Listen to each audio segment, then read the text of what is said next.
Thank you very, very much. Thank you very much. It's not really Elvis. I don't know why I'm doing that. But anyway, understanding our life path, walking our path. I don't know what the hell I'm going to call this. Something like that.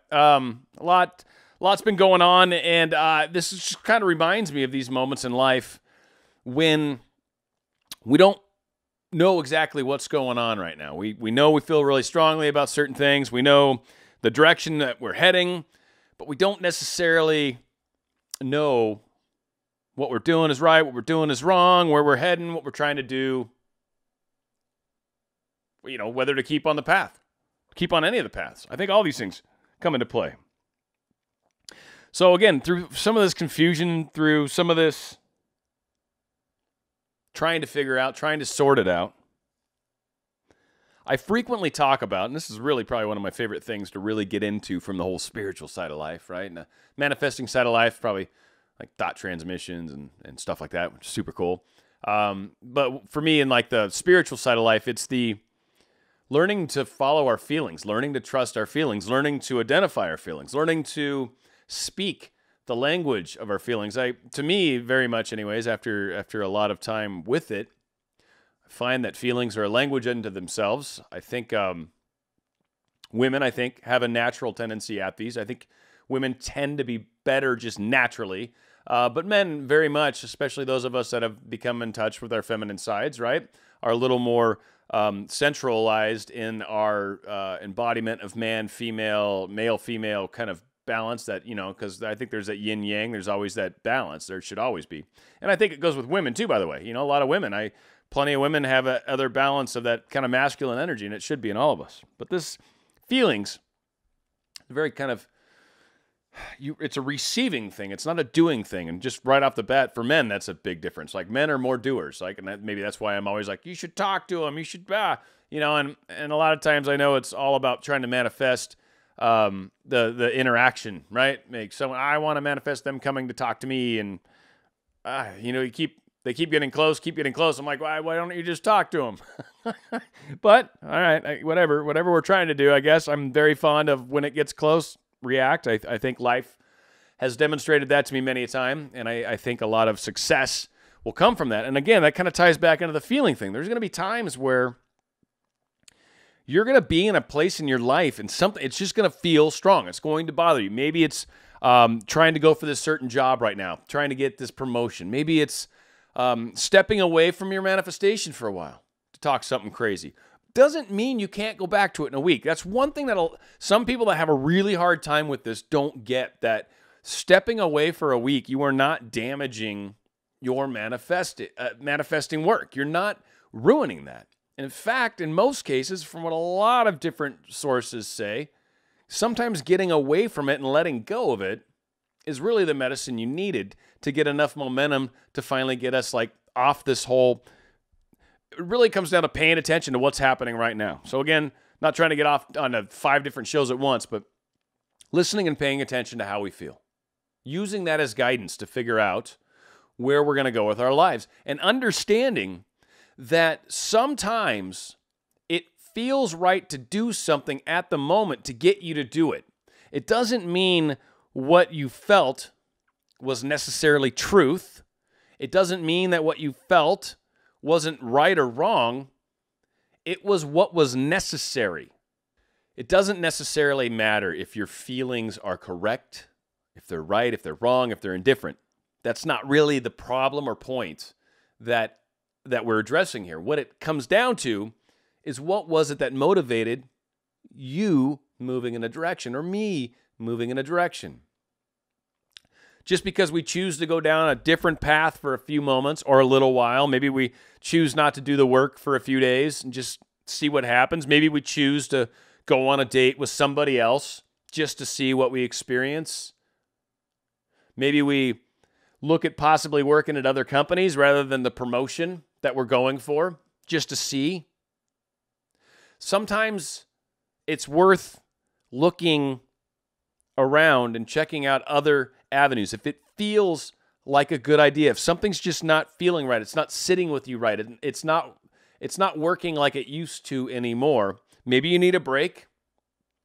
It doesn't mean, again, you can't go back, that you've lost it, that you start all over. No, all that effort is still there. And in fact, when we get out of our own way by like just saying, I'm done, the whole letting go concept is just because you let go of it. And in fact, the real letting go happens without it happens more of a, I know I'm going to get this. I'm manifesting this. I thought about it. I spent time and I imagined it. Done. It'll be here at some point. And then there's no letting go other than, I know it's going to happen. That's letting go. It's also letting go when you keep hanging on, keep doing the imaginal, and you're finally frustrated because you keep noticing they're not here, which is really where that whole cycle perpetuates. And when you throw up your hands, you get out of your own way because you stop paying attention to the fact because your brain's like fine with it. It's like, all right, well, I'm giving up, so of course they're not here. All right, big whoop. Then things start to happen. You start to notice things. It's kind of one of the powerful aspects of letting go right off the bat. You're still supposed to continue to let go. But it's part of that whole concept. It's part of that changing direction for a period of time because it felt right to do. Numerous times in my life, this has led me to interesting, awesome things, like always good things. When it feels really strong, it works out well for me. May not make sense to other people. Might not make sense to you even, or me. No one. But it feels right to do. One thing that can happen too sometimes when we're out there, like you have your friends or, you tell people things that you're trying to manifest, and you realize that, probably not a real good thing to be talking about it with them because they tend to be negative or whatever. So sometimes it's hard to get away from that conversation without basically telling them, hey, you know what? Like, I gave up on that person. You just tell your friend, like, I gave up on him. And they're like, good. That was smart. Good thing you finally did that. And you're like, I'm just going to open myself up to other stuff and, see how it goes. And then secretly you continue doing what you're doing. But they don't need to know, right? Because it makes it easier. Because public kind of equals pressure. When you tell people, when you're sharing these things. So again, sometimes there might be a level of frustration that kicks in. Again, that's one thing you can accomplish too sometimes by cutting that cord, if you will. It allows you that sense of freedom to just let things be and not have to answer to anybody, which is why you don't talk about manifesting. I'm covering all sorts of topics here, by the way. I've done specific shows on a whole bunch of stuff I'm saying. The important takeaway, there's two things here, really. Well, important takeaway and then maybe an analogy. But there's the ability to always change our mind. We can always change our mind. Good, bad, indifferent, wherever. You can always choose different or the same. You keep choosing is really what it comes down to. You continue to choose. When you let go, you're still chosen. You're just choosing not to think about it all the time, which again, for most of us is what causes the problem, causes the delay. It's the fact that we got the handbrake on because we keep thinking about it and looking at it and going, they're not here, they're not here. I need to do more of this work because they're not here. I need to do more of this work because they're not here. And every time we kind of think that they're not here, it's because we keep kind of reaffirming that. It's happening. It works. Law of attraction works. I mean, it does. I've seen there's countless people that have given examples. People like to quote often and cite. You should check out so-and-so like all the time. It's funny. So, yeah, there's lots of people that don't have any doubts about this whole concept, self included. So I don't think that's the case, maybe, right? So it's like when trying something new, especially when I was younger. I had a girlfriend. Didn't like broccoli. The idea of broccoli freaked me out. Now, I will say the first time I cheated, it's kind of funny, but like I was at her house and her mom was cooking dinner and I was just brought up to where you ate what was put in front of you. Like if they put something in front of you that you're not really fond of, well, you best try it because otherwise not being cool. So they made broccoli, but it had cheddar cheese on it. It had cheese on it. It was cheesy broccoli. So I'm like, oh, broccoli. Of course, you put cheese on it, whatever. And I ate it, and I was like, oh, my Lord, this is delicious. And as it plays out, I love broccoli. I love it raw. I love it cooked. Doesn't matter. I love broccoli. I love it. Barely seasoned, not seasoned. I don't know. It's just good. I love broccoli. I hated it when I was a kid. The idea of trying it seemed absurd to me. Couldn't believe, what the hell? Why would I do this? But on the other side was not only a delicious treat, not only something that's healthy, I guess that's delicious and healthy and all that, right? It's like I'm enjoying it. It's awesome. It's amazing. And some people may hate it, I'm sure.